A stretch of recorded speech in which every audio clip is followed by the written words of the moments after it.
The all-electric SUV market has really blown up as of late, and here we've got one of the premium all-electric SUVs, and this is the Audi e-tron. It starts from £60,000, and this example that we've got here, the 55 Quattro, including all of its options, is £81,000. Now, if you'd like more information about the different models that Audi offer, and indeed some of its competitors, do check out our full written review down below. There's also a link to our Instagram, so if you do use that social media platform, we'd very much appreciate a follow. It's at TotallyEVnet. So now let's see if the Audi e-tron is actually worth your money. So let's first start off and talk about the exterior design. Now, while looks are quite subjective, I do like what Audi have achieved over here. The front headlights give it that aggressive look, while something I wouldn't quite say about the rest of Audi's fleet is the fact that the large size grille is quite fitting with the rest of the car's size. In terms of the side profile, you've got 20-inch alloys that come as standard, but the 21-inch 950-pound option that we've got over here do give it a little bit more of a sporty look. Around the back, you've got a futuristic tail-like design in that it stretches all the way around from the back, including on the boot lid. Of course, this is all subjective, so do let me know in the comments below what you make about the Audi e-tron's design. Now, as we transition inside the vehicle, the Audi e-tron oozes quality. Now, while there are signs of plastic material dotted around the cabin, the overall design and feel of it just is really premium feeling, which isn't the same that could be said about some of the more budget all-electric SUVs on the market. Now, the 10.1-inch display is very much responsive. It's also got haptic feedback, which gives you an indication of when you're actually pressing, or shall we say touching, a button. It also supports Android Auto and Apple CarPlay, which makes it even easier for navigation or playing back media. An 8.6-inch display resides just under it, and that's for climate controls. Yet again, haptic feedback is included, and therefore gives you an indication when you are, let's say, increasing the temperature or decreasing it. As for the instrument cluster, the 12-inch elongated display is very vivid. It also provides all the information that you're going to need, and furthermore can be customized to a certain degree. There's a head-up display as well, which translates all that information and condenses it down. So, for example, gives you an indication of what safety systems are being incorporated while you're driving, such as lane keep assist or, let's say, adaptive cruise control, and gives you an indication straight ahead of you of your speed. Now, sticking with the theme of technology, you've also got the Audi sound system. Now, this can be upgraded to a 16-speaker layout, and also one that outputs 705 watts of total power via the Bang & Olufsen system. Now, this is integrated within the sound and comfort pack, which is around £1,900. Now, in terms of a full-length audio review, be sure to check that out on TotallyEV's website, or indeed on our YouTube channel. It'll be linked down below, or indeed on your pop-up banner. What I will say in a nutshell is that the sound system is good, although one would have potentially expected just a little bit more of a premium sound to fit the somewhat premium price tag of this SUV. Now, moving on to practicality, the center console has got a good sort of design. The gear lever is pretty futuristic but very easy to use, and we'll touch upon this in terms of maneuverability and parking in just a bit. But here you'll find yourself with two cup holder spaces, which can be concealed and therefore allow you to place a smartphone. You can also wirelessly charge your smartphone here, and if you don't want to wirelessly charge it, there are two USB sockets for your disposal. As for the center console storage space, it's pretty minimal, so large size purses won't fit here, although a wallet, sunglasses and cable will do. Speaking of which, in terms of storage, there's plenty of room on every single door. There are 4 doors to be specific. Here you can place a 500ml bottle with ease, and even place, let's say, a wallet or smartphone. There's no issues over here, and given the size of the car, it's somewhat to be expected. Now, around the back, you've got 660 litres of space. Now, that is humongous on its own. If you were to prop down the seats, you've got 1,725 litres. Therefore, you're going to have no trouble fitting large size luggages or a multitude of mountain bikes. Better still, the boot lid is electronically adjustable, as you might expect in a premium SUV such as the Audi 55 Quattro. Now, that's all well and good, but what about in terms of comfort? Well, it's safe to say that Audi have thought this through as well. The rear seats, which are 3 in total, and the 2 front seats, which are electronically adjustable, are all very comfortable. Be it on long distance drives or if you're going at pace around country roads, the seats feel firm but yet soft. Now, it's worth bearing in mind that some people will be, not say upset, but disappointed not to see 7 seats. For example, in the Tesla Model X, you can have the option of having 6 or 7 seats. Unfortunately, that's not the case with the Audi e-tron. You're limited to 5 occupants only. Now, as for headroom and legroom, I have no issues at all, be it from the front seats, which are very comfortable and can be adjusted, to the rear seats, where the front passenger seat is in a normal seating position, and here I've got plenty of room for my knees. And at just under 6 foot, I have no issue in terms of headroom as well.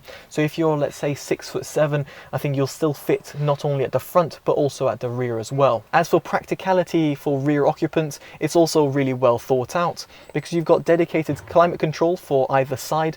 You've also got a 12-volt socket, so you can place an adapter and charge multiple smartphones. And the center console, when it's brought down, if you don't have a 5th occupant, reveals an armrest. There are also 2 cup holder spaces and a place over here to store some valuables. Now, if you were to transport, let's say, skis, this entire segment can be brought down, so allowing you to have 4 occupants in the e-tron and have, let's say, elongated materials such as a bunch of skis. Now, before moving on, there are 2 other things I do want to point out. First off, the optional panoramic sunroof. Now, while it does cost a pretty penny, it is worth bearing in mind that this panoramic sunroof does bring in a lot of ambient light, which is very much appreciated in a country like the UK.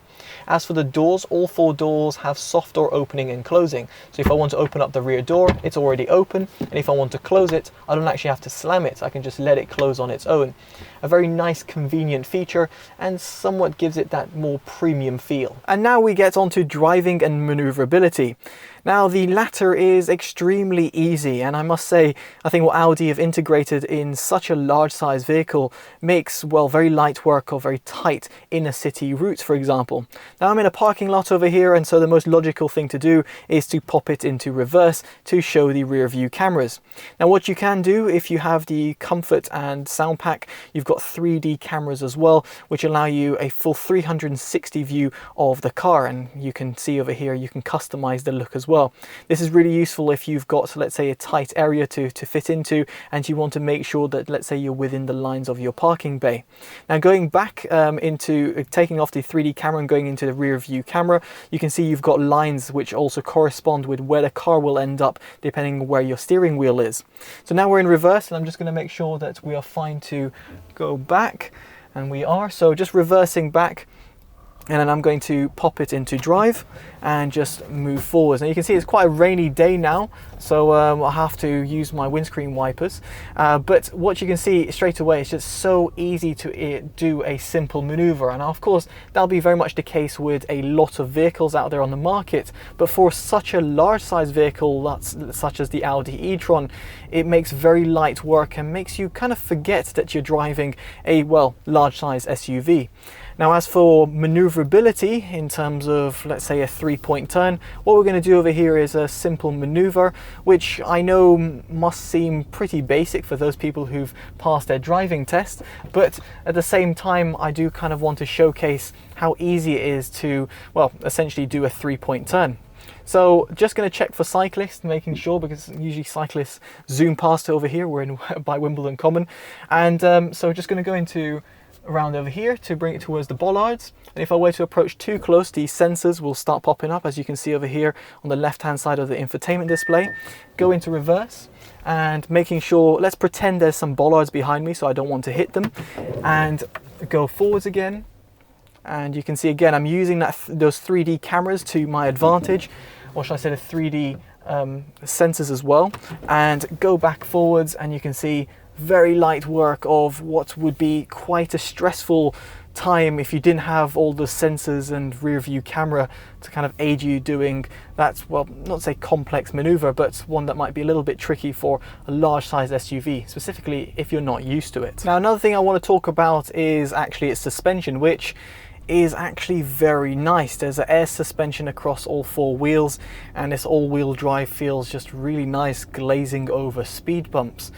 So these bumps over here that we're going over are actually very harsh, and most cars will feel like you're going over like a roller coaster, whilst the Audi A8 and very much the Audi e-tron that we've got over here make very light work of such, so let's say, harsh bumps. Now this can be tailored. You can go through the different drive modes and stiffen up the suspension by going into sport mode, or even if you go into an individual mode and making sure that, well, you customize it to your liking. So you can have it on balanced, or on dynamic, which is the stiffer mode, or on comfortable, which is the mode that we're on now. The same could be said for the steering wheel, which has those same 3 options. They very much do exactly what they say on the tin, and therefore make it, well, just all that bit easier when it comes to, well, inner city driving. Of course, now if you're going to be going at speed, let's say on the motorway, or if you're going to go around country roads, I'd very much urge you to use the dynamic or potentially the balance mode if you don't feel, well, as adventurous, let's put it that way, while going at speed at around a bend. The reason behind this is because if you were to leave it on the more comfortable mode, then the car suffers from a bit of body roll, and that's namely due to the fact that this car weighs 2,500 kilograms or above, and therefore that weight that's being turned from left and right at high speeds, well, let's just say you can feel it. Stiffen up that suspension and that body roll is, not saying non-existent, but it's very much minimal and greatly reduced. And next up we've got cabin noise. Now what I will say is that, very much like the Audi A8, the premium luxury executive hybrid vehicle, the Audi e-tron is pretty whisper quiet. Now, no matter if you are on the motorway or let's say on inner city drives like we are right now, the car is very well insulated. Now this is also due to the fact that this car has the £500 option, which is acoustic glazing, therefore reducing the amount of noise that comes in from the outside. Despite this, even without the glazing, there is very little road noise that comes through from the tyres, and even from the A-pillars, they deflect wind very well, making for an even more pleasurable drive, specifically when you're going the distance. So how is the car to drive? Well, right now we're not in an ideal scenario, driving at around rush hour through London, but it also gives you a sense of the practicality of this car when it comes to driving. Yes, you might not be throwing it around country roads, but in inner city drives, this car's perfect. But let's say you want to make a quick getaway at the lights, then this car's no slouch either. It delivers around 300 kilowatts of power, which is equivalent to around 402 brake horsepower. And that's, bear in mind, that's with the 55 Quattro, the car that I'm driving right here. And in terms of 0 to 60, well, expect around 6.6 seconds from 0 to 62. Top speed is limited to around 120 odd miles an hour. So if you want to zip by in the Autobahn, then you're going to be limited in terms of how fast you can actually drive. So now, as we're stuck in traffic, it's a perfect opportunity to talk about regenerative braking. Now, by default, the regenerative braking methods are completely disabled. There is an automatic and manual mode, and for me, I actually opt for the manual mode. As such, each time I step inside the vehicle, I have to adjust the regenerative braking methods, and in my case, I actually quite like the harshest mode because I have a sense of it's not only braking for me, so therefore allowing me to do a kind of one pedal approach, but also allows me to, well, essentially recoup as much energy back into the battery pack as possible. Now here I will say that to adjust the levels, there are flappy paddles on the steering wheel, and the left one basically increases the regenerative braking level, almost like downshifting on an ICE based car, whilst the right one increases it, so therefore makes it, well, less harsh in terms of your braking. Now for me, what I find is that this is all great, but I just wish that Audi had integrated a way of it being the maximum mode by default, or potentially even remembering the last mode that you used when you last stepped inside the car. And this all leads me on to its battery. Now, Audi have integrated a 95 kilowatt hour battery pack into the underfloor of the Audi e-tron. In reality, you've got 83.6 kilowatts of usable battery, and therefore Audi's 250 mile claim is more like 200 to 190 miles. Which isn't bad, but for a car of its class is actually pretty disappointing. If you compare it to, let's say, the Kia e-Niro, that car delivers around 240 miles of usable range, which is far more impressive for a £36,000 car in comparison to this, well, £81,000 or £60,000 and upwards Audi e-tron. On the plus side, the car does accept a 150 kilowatts charge, so allowing you to charge from 0 to 80% in under half an hour. Put that on a 50 kilowatt rapid charger instead, and that will take around an hour and a half. You've also got 22 kilowatt or 7 kilowatt to choose from as well, when the latter will take around 14 hours. 3-pin sockets, by the way, 33 hours and above. So just bear that in mind if you are going to buy this car. Make sure you get a wall box installed if possible. And this all leads me on to my verdict. What do I make about the Audi e-tron? Well, quite frankly, it's got a very nice exterior design, a plush interior which is very tech focused, and one that's practical too, with a large boot and plenty of headroom and legroom for taller sized individuals. It's also quite fun to drive, and despite its pretty high curb weight, the car will feel very easy to maneuver. The problem, however, is that it's limited to 5 occupants only. So for those people who are larger sized families, they might look at the Tesla Model X, which comes in a 7-seater variant. Furthermore, its all-electric range is very much lackluster at around 190 to 200 miles at most. It means the Audi e-tron really can't compete with its Tesla alternatives. But that's just my thoughts and opinions. Let me know in the comments below what you make about the Audi e-tron. Is it something you'd buy, or would you look at its competitors such as the Mercedes EQC, Jaguar I-Pace, or indeed the Tesla Model X? Or would you actually save that amount of money and buy something like the Kia e-Niro or the MG ZS EV? Let us know in the comments below, and if you enjoyed this review, make sure you give it a like, subscribe to see more, and of course favourite and share to help the channel grow. I've been Chris, take care, and bye bye.